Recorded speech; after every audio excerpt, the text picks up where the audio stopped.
Il existe dans la tradition japonaise un art ancien né d'un accident banal du XVe siècle. Un jour, le général Ashikaga Yoshimasa brisa son bol de thé favori. Mais plutôt que de le jeter, un artisan du village décida de recoller les morceaux en soulignant les fissures avec de la laque saupoudrée d'or pur. L'objet n'était pas seulement réparé, il était sublimé. Il était devenu plus précieux précisément parce qu'il avait été brisé. On appelle cet art le kintsugi. Dans l'e-sport d'aujourd'hui, et plus globalement dans la compétition de haut niveau, on a exactement le réflexe inverse. C'est un milieu impitoyable. Quand un joueur sous-performe une saison, quand une équipe rate un tournoi majeur, on considère que c'est fini. On jette tout.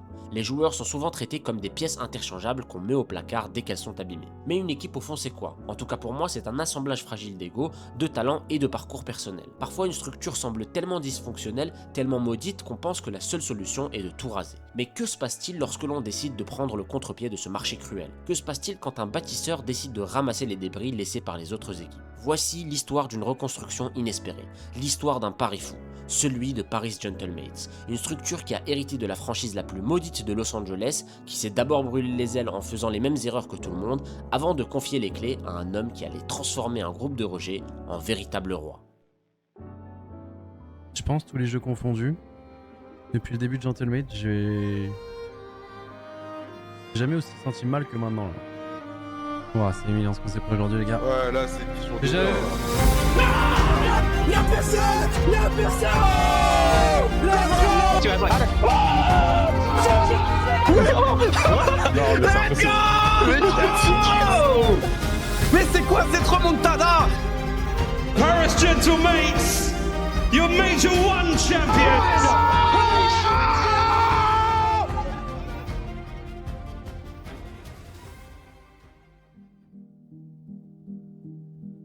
Avant de plonger dans cette histoire, il faut savoir que vous ne verrez pas souvent ce genre de vidéo sur ma chaîne, car c'est un format assez spécial et cette histoire me tenait trop à cœur pour ne pas être racontée. Moi c'est Yas et aujourd'hui on va parler de résilience. Mais pour comprendre l'enjeu, il faut comprendre le contexte. L'e-sport français a vu naître une légende, un joueur qui n'a jamais choisi la facilité, qui a construit sa réputation non seulement sur ses victoires mais aussi sur sa capacité à se relever après chaque échec, à tenir la distance là où tant d'autres abandonnaient. Ce joueur, c'est Gotaga. Après des années à briller sur la scène professionnelle, notamment sous les couleurs de Vitality, il s'est retrouvé face à un choix difficile. Continuer dans un club dont la vision ne lui correspondait plus, ou tout quitter pour réaliser son propre rêve. Ce rêve, il l'a porté longtemps. Après avoir tout donné comme joueur, Gotaga voulait franchir un nouveau cap. Créer sa propre équipe, bâtir un projet à son image, transmettre la passion qu'il a vu grandir sur Call of Duty. Il voulait à son tour permettre à une nouvelle génération de joueurs de s'épanouir, de rêver, de grandir avec cette licence qui a forgé son histoire. Un petit truc un peu nostalgie et du coup ouais mon projet ultime tu vois c'est vraiment d'avoir ce côté où on fait une équipe code un peu ce que la K-Corp a fait etc mais en équipe code après ça coûte beaucoup plus cher ça coûte machin mais on va tout donner pour essayer justement de trouver les fonds avec les gens qui nous soutiennent au quotidien avec peut-être des sponsors avec peut-être des structures on va voir. Aujourd'hui, c'est une équipe qui s'est forgée dans ce même état d'esprit dont on va parler, et elle s'est lancée sur la scène la plus exigeante du FPS compétitif. Gentlemates, fondé par ce même Gotaga, Squeezie et Brooks, vient de vivre l'un des parcours les plus fous de l'e-sport français. Ils ne l'ont pas fait pour être sous les projecteurs, mais pour prouver, à force de persévérance, que l'essentiel n'est pas d'être attendu à l'arrivée, mais de ne jamais cesser d'avancer quoi qu'il arrive. Voici donc l'élite mondiale de la scène e-sport dédiée à la 3e licence de jeux vidéo la plus vendue au monde, la Call of Duty League. 35 seconds, he spots him! Backs down! He holds! There she! My God! He comes in! Another one! Only down to Brad! Brad! Continues to be huge! Just a couple of points in front of the side! And it's the kill! He got one close! But it's Seattle that gets the win! What? Brad are down! Optic Gaming are the champions of the world! The new year! Can they do it? The thieves are moving! They are moving into the kill feed! And lead them! The fight is the fight! It's happening! You left!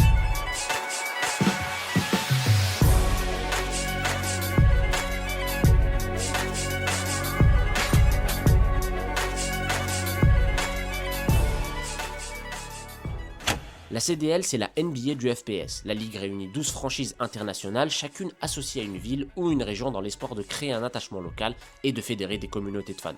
Même si bon, entre nous, ce pari n'a jamais vraiment pris.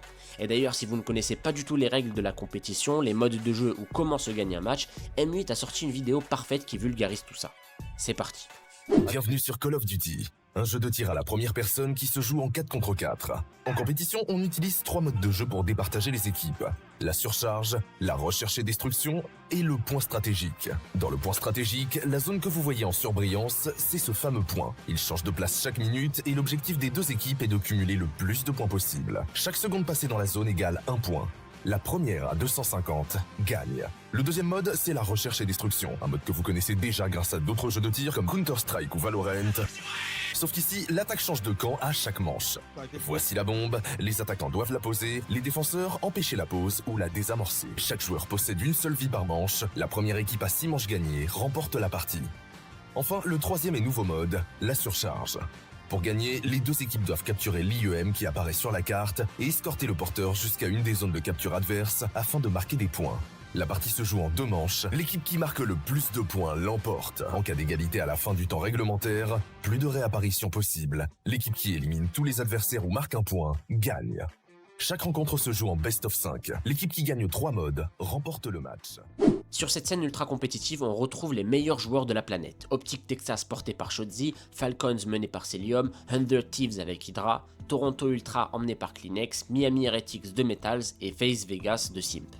Et pour qu'il y ait de la lumière en 2026, il faut des ténèbres. Et ces ténèbres portaient un nom, les Los Angeles Guerrillas. Pendant des années, cette équipe détenue par le géant américain Kroenke Sport & Entertainment, ceux qui d'ailleurs possèdent le club de football d'Arsenal ainsi que les Rams en NFL, a été la risée de la ligue.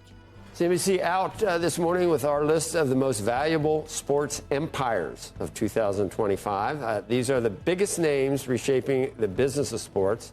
Combined value, $225 billion. Taking the top spot in this inaugural year is Kroenke Sports and Entertainment, worth $21.2 billion. Je ne vais pas vous assommer avec des stats, mais imaginez une équipe qui perd tout le temps. Une équipe où des champions du monde signent et deviennent soudainement incapables de tirer droit. On appelle ça le cimetière des talents. Le slot, la place dans la ligue semblait maudit. La dernière année fut la plus terrible. Abandonnée financièrement par des propriétaires qui voulaient vendre, l'équipe ne tenait que par la volonté d'un seul homme. Veoz, un coach québécois perdu au milieu du naufrage. Il a dû construire une équipe avec littéralement des bouts de bois et un budget inexistant, et il a souffert semaine après semaine voyant son équipe se faire écraser, impuissant face à des mastodontes au budget illimité. KSE, confronté à la crise de rentabilité de ses équipes e-sport, finit par céder place à un repreneur.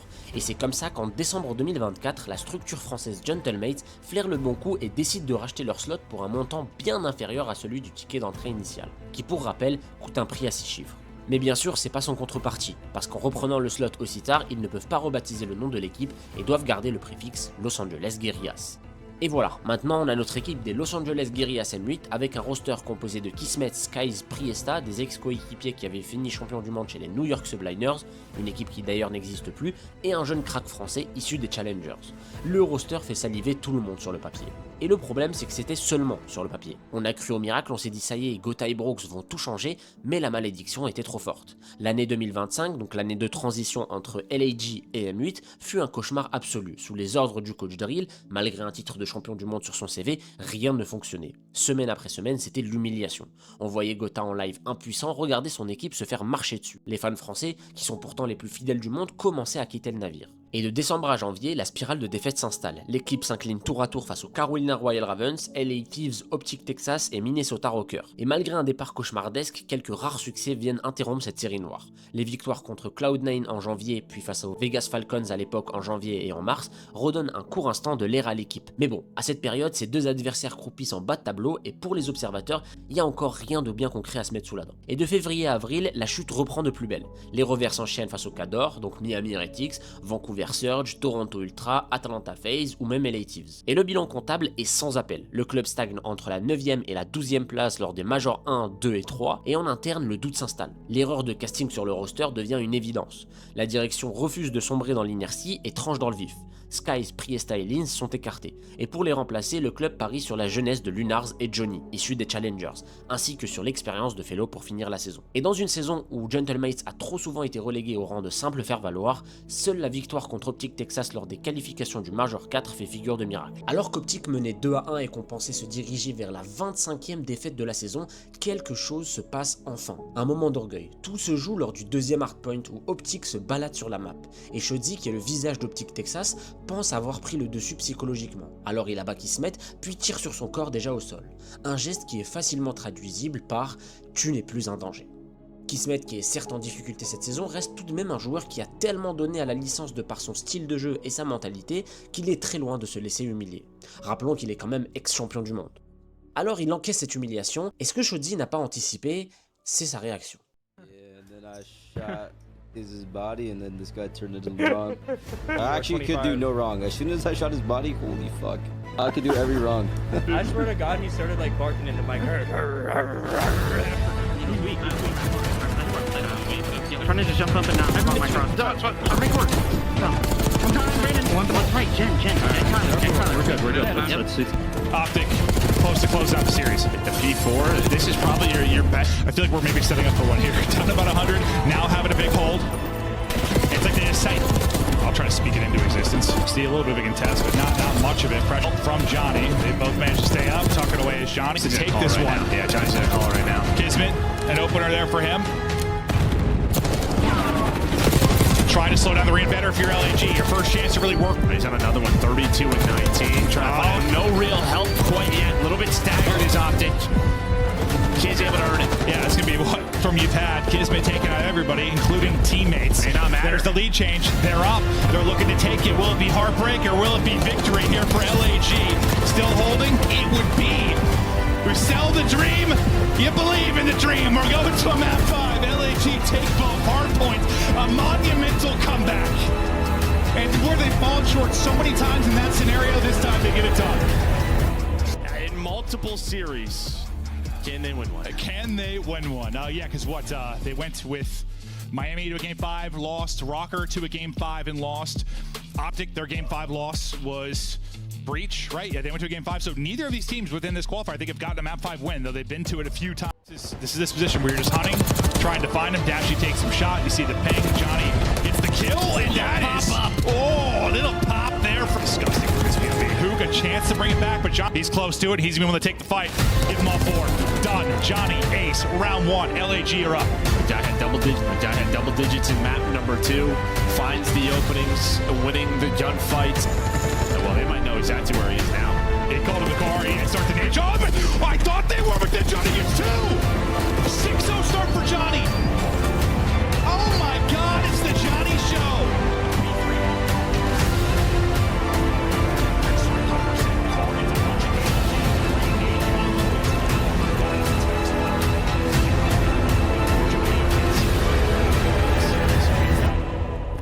One versus one now. Mercules, Johnny.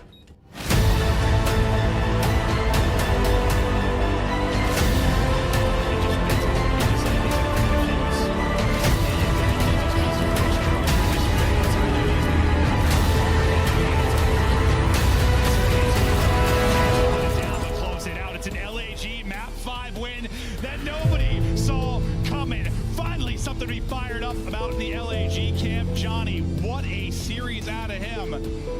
Mais bon, un exploit isolé ne sauve pas un désastre. On pourrait s'attendre à ce que la structure applique tout de suite cette fameuse philosophie du Kintsugi dont je vous parlais au début, qu'elle prenne le temps de réparer, mais la réalité du très haut niveau, c'est qu'elle vous broie. Et quand la pression monte, même les meilleures directions paniquent. For me, it was just, personal, like the way it was handled, and I felt a level of disrespect. Even just having a phone call with the CEOs, I just didn't enjoy it. Et face à ce naufrage, Gentlemates fait exactement ce que fait le reste de l'écosystème. Ils ont cédé à la politique du jetable. On jette les morceaux et on essaye de colmater les brèches dans l'urgence avec de nouveaux joueurs pour sauver les meubles. Et à ce moment-là de l'histoire, l'équipe n'était pas en train de réparer le bol brisé, elle est juste en train de le casser en morceaux encore plus petits. Mais c'est paradoxalement ce grand nettoyage, cet échec cuisant qui va provoquer l'électrochoc. Terminer la saison avec seulement 4 pauvres victoires, c'est une faute professionnelle. Et M8 l'a bien compris. On ne guérit pas une malédiction en collant des bouts de verre dans l'urgence. Pour reconstruire sur ces ruines encore fumantes, il fallait arrêter de chercher à recréer sur la même base. Il fallait trouver un vrai pâtisseur, quelqu'un qui connaît la valeur des choses brisées. Et c'est là que la direction fait le choix décisif. Nommer Veoz au poste de Head of Call of Duty. La structure lui donne alors les pleins pouvoirs et surtout les moyens de ses ambitions pour recruter les talents dont il a besoin. Nous voici donc à l'aube de la saison 2026, au cœur du roster mania, ou la période de mercato la plus effrénée de l'histoire de la scène. Et pourquoi une telle folie? L'arrivée d'un nouvel acteur a dynamité le marché, les Falcons d'Arabie Saoudite. Débarqués avec des moyens financiers illimités, l'organisation rachète les meilleurs joueurs à prix d'or, provoquant un effet domino dévastateur. Et alors que les super teams se forment à coups de millions, les places deviennent chères et les dommages collatéraux nombreux. Et pour faire de la place aux stars, il faut sacrifier le reste. Daniel. Restricted. Oh man. Restricted. Wait, so they're getting Celium. Holy shit. Restricted. And here we go. A domino has fallen, Tom. Agent. A domino has fallen. All right, well that was kind of like known though, right? Like that was like the rumor. That was expected. Yeah, that was expected. I'm gonna be honest. I think Dan even knew. I think he tweeted this fucking 3 days late. I think he knew. Nah, the team has to like tell him. C'est là que le coup de poker de Gentlemates a opéré. Ils n'ont pas pu prendre les stars intouchables, alors ils ont ramassé certains morceaux brisés, les victimes de ce marché cruel. Voici notre casting de revanchards. Envoy et Ghosty, tous deux jouaient pour Los Angeles Thieves, ils ont tout donné, ils ont été excellents, mais raté les 2 derniers tournois de l'année, soit le plus important, les Chumps, ça coûte très cher. Résultat, merci au revoir. Virés pour faire de la place à une super team et construire autour de Hydra et Scrap. Ils ont été mis à la porte par la structure. Sib, une machine à tuer, il était chez Cloud9, il pensait être en sécurité, mais Cloud9 vit des moments sombres et n'a plus les moyens de proposer des gros salaires. Alors il a été drop, remplacé par des jeunes joueurs moins chers. I feel like, bro, people don't understand that, like, they obviously go to, like, individual stats, which, yes, don't get it twisted, Dante is fucking gross. Well, every year he's played, like, he's fucking phenomenal. 100%. Roster decisions like that, it's pretty obvious. Like, some shit was not clicking or something. And I'm not, obviously, I have no idea what it is. It has nothing to do with, like, gameplay. It's all outside shit, bro. I understand from your guys' perspective, that's all you guys know and see. And I understand that. But, like, you have to think further than that. Neptune, le plus gros pari, un ancien joueur de Halo passé par Vancouver Surge. Très talentueux, mais inconstant selon les experts. Il a été libéré, son équipe ayant enchaîné 5 top 2 dans l'année. Et oui, ça fait beaucoup. Veoz, l'homme qui avait dû bricoler avec des bouts de bois, se retrouvait soudain avec 4 barres d'uranium instables, 4 joueurs talentueux mais blessés, 4 rejets qui avaient une seule chose en commun, la soif de vaincre. All we have to do is just bring more fucking content. You and Trav, you guys need to like small talk a lot more. Like bring it more. Like I want us to be the most confident players in the fucking venue, bro. Il s'est entouré de Mayhem en coach et Chick, expert en stats, qui lui construit le reste. Le stratège, celui qui va trouver les points faibles des équipes adverses et les points forts des joueurs recherchés. Et si vous vous intéressez sur à quel point les stats sont importantes, n'hésitez pas à regarder le film Le Stratège qui le montre parfaitement. Cependant, avant la saison, personne n'attend Gentlemates. Les analystes parlent d'optique, de phase, des fameux Thieves, mais M8 c'est une bonne équipe de top 4 tout au plus. Nah, I think this is a B team, but actually I don't know. Wait, what's the roster? It's Dan Ghosty, Envoy, Sib, and Neptune. Okay. Yeah, I already. I think they look really good, and they're gonna be good. I just think when you compare them to the top teams, I just don't know. B. You got them in B, Slay? Bro, they're B because we're putting FaZe in A, and this is not a team on the same caliber as FaZe, bro. Et c'est normal d'en douter, prendre 4 joueurs avec des gros égos et des passifs compliqués, ça peut exploser en plein vol. Mais dans le lot, il y en avait quand même certains qui savaient que M8 venait de faire le braquage du siècle, notamment avec Neptune. I think the most polite way for me to say is just there are other SMG options in front of him and he just gotta be patient. Like he's still gonna get, I think likely get on to either Toronto or LAG. Like it's still gonna work out for him, but he's not getting into the like optic. Yo, but I swear like he's better than all of them, dude. Am I tripping? Am I like, bro, did no one, bro, first of all, I played against this guy. So like the way he plays this game, and I'm pretty sure the next game is going to be somewhat similar. Like he played Black Ops 6 really fucking good. Like no kill whore, nothing. Like he was super impactful. Février 2026, l'heure de vérité a sonné. Le circuit s'ouvre avec le Major 1 à Dallas, le berceau d'optique. Quand vous jouez là-bas, vous ne jouez pas contre 4 mecs sur une scène. Vous affrontez une marée humaine, des milliers de fans fanatiques qui forment le légendaire Green Wall. Dès le premier match, le ton est donné face au Toronto Koi. Et pour comprendre le massacre, il suffit de regarder la toute première map en hardpoint. Neptune, le joueur dont personne ne voulait, lâche une série lunaire de 11 kills d'affilée. À ses côtés, un Ghosty enflammé roule littéralement sur ses adversaires. Le message est clair.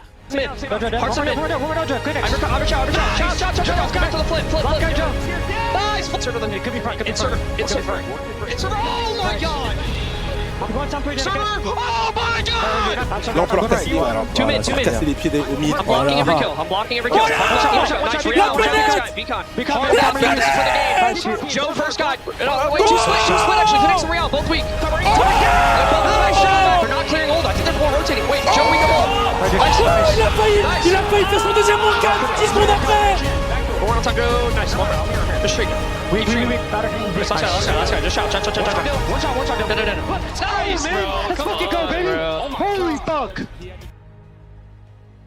Vient ensuite le règlement de compte, le match contre les Los Angeles Thieves, l'équipe qui avait jeté Envoy et Ghosty. La vengeance est totale. Ils écrasent leur ancienne structure 3-0. That'll be the case. Yeah, you needed that from Hydra, right? He's able to find that multi-kill and yet return, but Envoy is here! Envoy is in! All three brings out the pistol. Bonds, they'll get through. But it might stay a little bit messy around the point. There hasn't been a whole lot of clean hard point holding.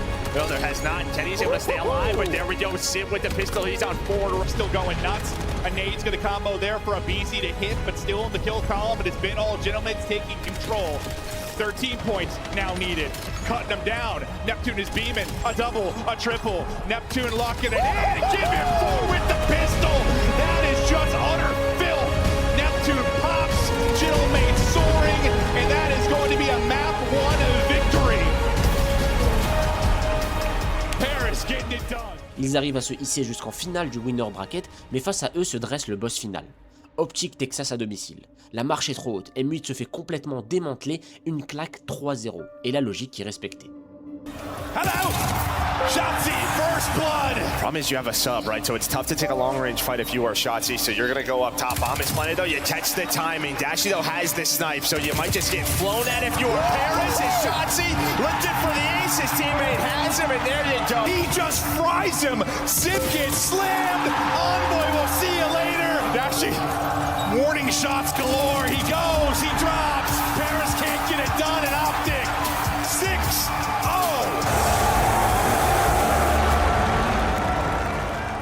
Envoyés dans le loser bracket, ils jouent leur survie face à FaZe Vegas.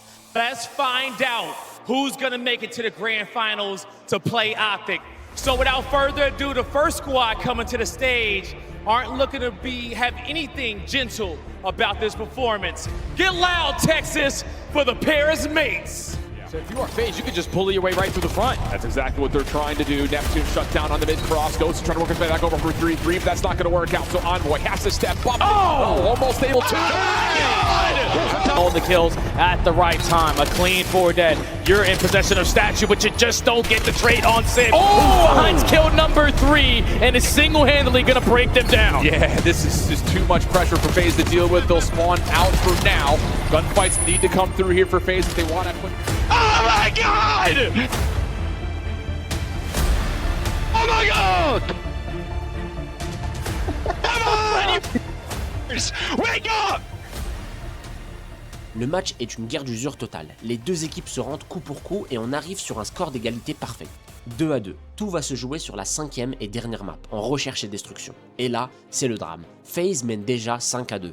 M8 est à un seul petit round de l'élimination. Mais dans l'équipe, il y a un joueur qui en a marre de perdre. Neptune. Et alors que tout semble fini, il réalise l'impossible.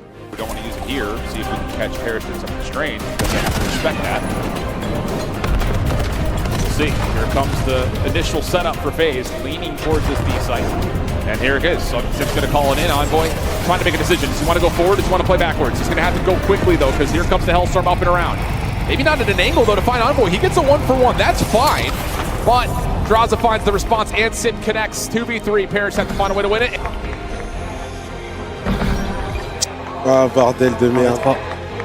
And now it's just down to 1. Neptune versus the world. First shots are good. Cleanly wins it to a 1v2. Small ball. You got this. Boost on Draza, okay? Yep, turn off P1. They already hit there, maybe. Oh, they're freezing. Sim normally carries bomb for them, okay? It's a boost on Draza. Right. Knowing that they're going up against this guy, want to make sure they get information before they think about the objective. And they also are going to have to know, with all the know that Neptune's got an AR.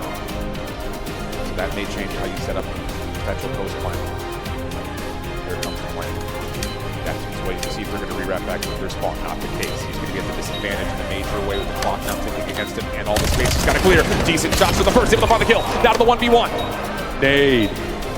Not gonna land. It's a Booza on the other side. Stun comes out, will land. That's good information for Neptune. This is bold. Oh, he may get an opportunity. They're gonna meet over to the middle of the map. Neptune's gonna have the advantage. Kill comes through. 1v2 for Neptune. Now he's on 5 in a row. It's a 1v3 there for Mr. McLeod. You never needed it bigger than there. Ice in the veins. Oh, you're hitting Trav. Keep breaking Trav. And then Travis clutched it. I'm like, holy fuck, like we needed that. Like now we can actually fight. Paris on the attack. 5 in a row for Neptune. Still got some distance between him and a Hellstorm though, so we don't play for that. Nade from FaZe kind of threads the needle. I don't think it really lands though, and Envoy will continue to play shoulders here at B. A little fake smoke, a little fake nade. See if you can catch FaZe sleeping on A. Oh, that's a good nade. Great nade. They get both players weak in that position, but now they're just going to use that smoke to retreat. Already 30 seconds gone on the game clock, and now Vegas have the information there at A. Well, the pair slide forward. They're trying to play. Neptune's looking for the hot hand. He's going to go forward to find one. Can he get away? Oh, a little bit of trouble for Envoy, but Neptune finds another. It's just down to Nep once again. Can he find the kill at the top? Yes. Just to the 1v1.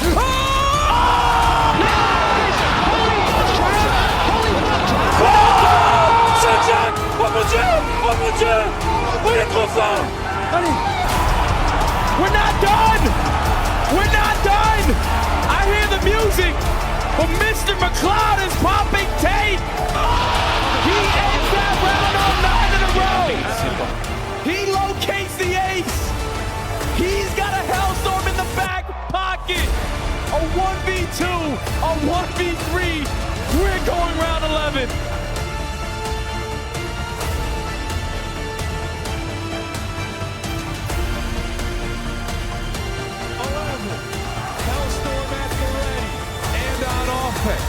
Don't do anything stupid.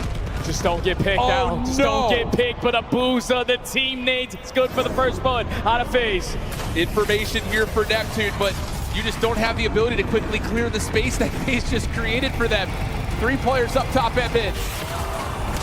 Sid able to find the first, counteracts it to a 3v3, 60 on the clock. FaZe is gonna back off. Everything goes to neutral again. No need to force any gunfights. Now you're back to this. You find this kill and get your 3v2. Simp above. Same timing gets information. Now you can alert yourself that it's going to be a play over towards tunnel. Same on the re-grab. FaZe are all focused from the front. Good for Sid. One more. It raised the one, and it's going to work out. Paris back to the Grands.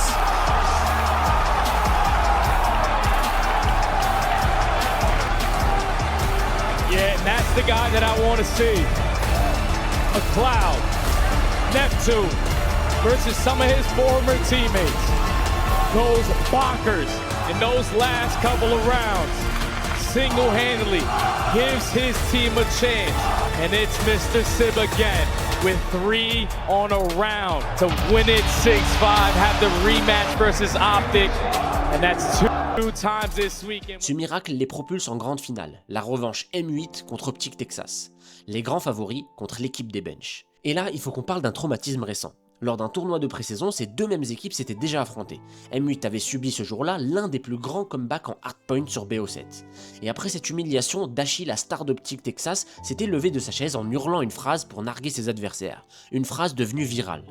Wait. They have the sponge. This will be a monumental breakdown right here if they do it. Is anyone there for the streaks? The opening attack. On the outside of the threshold, One. Neptune can't make entry. Sib tagged Oh on. my god. Oh my They got one more push. No way. No way, they just The scammed us. greatest comeback in Black No Ops 2 way. history. Witness greatness. It's not over yet. They're winning fights over 2 shots last to guy. 3. What the hell? Oh my god. It's just Ghosty in finals! Cette provocation ne s'était pas arrêtée à la scène compétitive. Aux États-Unis, c'est devenu un mème. C'est sorti de l'e-sport pour envahir le monde réel. Des fans de COD s'en sont fait des t-shirts et on a retrouvé la punchline écrite sur les ardoises des bars américains. C'était devenu iconique. Aujourd'hui, à Dallas, c'est l'heure de payer l'addition. La grande finale commence, et contrairement à la correction 3-0 reçue plus tôt dans la journée, les joueurs de Gentlemates sont chauds bouillants après leur miracle face à FaZe. M8 est en mission pour faire taire le Green Wall. Sorry, Optic though, first in. Can they find some success here? Ghosty, Le Phantom sneaks his way inside, and the Spectral Assassin finds two. Yeah, great play, and he's going to be taking another lap, letting Sid pinch on the flank, and he gets statue control. Gentlemates orchestrating the map beautifully. Oh, they are no. in their flow state, another 4 down, Optic getting slaughtered in their spawn. Dès le début, Paris frappe fort et arrache les 2 premières maps, avec notamment une carte en SND irrespirable sur Red qui se termine en round 11. Mitch Shotzi still going to be there. The phalanx now from Optic Texas from one side to the other. Ghosty brings him down. It is all on Shotzi. It is all on him, and Envoy knows something's up. And he catches him out. Slowly but surely, a masterclass from the Gentlemates on Raid. It is now time for round 11. A 4 spree from Sid, or Envoy, and a 4 spree there from Ghosty. Last chance. Final opportunity to cause some shenanigans. Round 11 here on Raid. We're banging out the middle of the map. Optic on the attack. They spotted him along the way, but he's going for the instant plant. He's able to get it down. He needs anything here. No, he's going to get away just with his life. Now the smoke is going to help as well. Gentlemates on the attempt. Neptune, the first point of contact. He's the closest man now to the bomb, and he's desperately trying to find these opening kills. And we just had crazy timing on the top side as well. Shotzi falls for the first blood. Clock's ticking. 25 seconds to go. Gentlemates finding their way forward. Envoy now. The perfect pre-aim! And it's an immaculate attempt. He's got a Hellstorm if he needs it, but there's no need. Paris, Gentlemates. Unbelievable composure. And 4 straight rounds. 2-0 here in the grand finals. He hits the defuse at 9.5 seconds. It was not enough. Mais Optic est chez lui, porté par la foule et par un Shotzi stratosphérique, les Texans refusent de sombrer, et s'accrochent sur la map 3 et finissent par égaliser de partout. C'est un véritable bras de fer. M8 reprend l'avantage sur la map 5 grâce à des lancers de grenades millimétrés, fruit d'un travail acharné de l'ombre de Veos et son staff. Mais là encore, Optic répond par la force sur la map 6 et arrache l'égalisation 3-3. On arrive à la 7ème et dernière map, la manche décisive. Sib, qui terminera le tournoi avec un KD monstrueux de 1.14, lâche des quickscopes venus d'ailleurs avec son sniper pour maintenir l'équipe dans le match. Stuff in the mix. Here we go. And here's your look. On the cross. One man. Oh, no way. Get out of here, mate. That's what I'm talking about. Les deux équipes se rendent coup pour coup. Tout se joue sur les ultimes secondes. Et le destin a un sens de l'humour plutôt exceptionnel. Le tournoi entier, la rédemption de tout un projet, va se jouer sur un seul face-à-face. Un 1 contre 1 irrespirable entre Dashi et Ghosty. 10 secondes au compteur. It's just Ghosty in finals, pas vrai? It's the information from his teammates, and then he can go and make the play. It's a double cross. Over the top now, the guns start to ring out. Shotzi glides across Scar, but it's a double back. 25 on the clock. Catches it, 4v2. Massive damage in for Luke. Guns up, and Neptune and Ghosty find them. It's a 2v1 right now with Ghosty on the hunt. He finds it, a 1v1. 10 seconds to win. Dashi's got to hunt him down. Ghosty's got to stay alive. We're looking for the bomb. 2, 1. Stays alive! What are you doing? You're so nervous! What happened, Brandon? More than lives up to the name of the Phantom! He disappears into thin air! Dashi could have swore he was behind him, but no! A cloud of smoke, and soon, a baptism of confetti! For the Paris Gentlemates here in Dallas. The first tournament win for Neptune. The first for the organization. L'équipe construite avec les benches du Mercato vient de faire tomber les rois de leur propre château. Le cimetière de Los Angeles n'existe plus. Ce revirement de situation, c'est du jamais vu. Ils l'ont promis à Gotha et ils l'ont fait. Envoy, this was a grueler of a series in enemy territory. But now you become a 9-time champion in the CDL. How does this one feel for you, man? It feels great. I mean, I promised this to Gotaga, so it feels good to make it happen, and it's just Major One me. Very difficult. They're a great team, but nah, we feel good, and just want to say shout out my family up there, repping our hometown, man. Shout out Lamar up there too, my big brother right there, man. Come on, man. Here you go. Make some noise for CM and Envoy, everybody. Feeling super confident, to be honest. I definitely want to shout out my family, my dad, my girlfriend for all the support over the past few years. Going from challengers to back to the league and places second like 5 times. This is just such a great feeling to win my first tournament. Now, Ghosty, this is your 3rd tournament win, and you are able to get one for the Gentlemates. How special is this for you? It's real special. A lot of people doubted us. A lot of people doubted our work ethic. And I feel like this weekend we came back from a lot of deficits. Yeah. And I don't know. I just hope to keep proving people wrong all year long.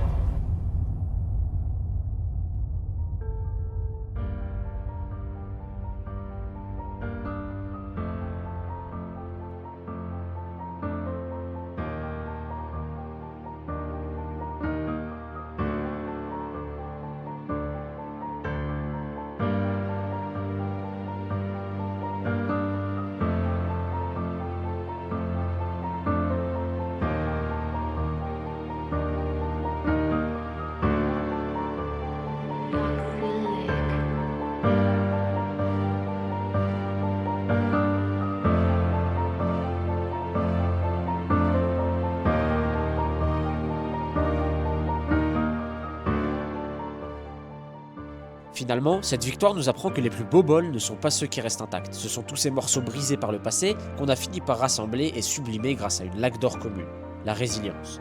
En juin prochain, la Ligue pose ses valises en France. Dallas n'était que le premier acte, et si l'étincelle a eu lieu au Texas, la vraie fête aura lieu à Paris. Et pour raconter la suite d'une telle histoire, il faudra la vivre de l'intérieur. Rendez-vous au Major.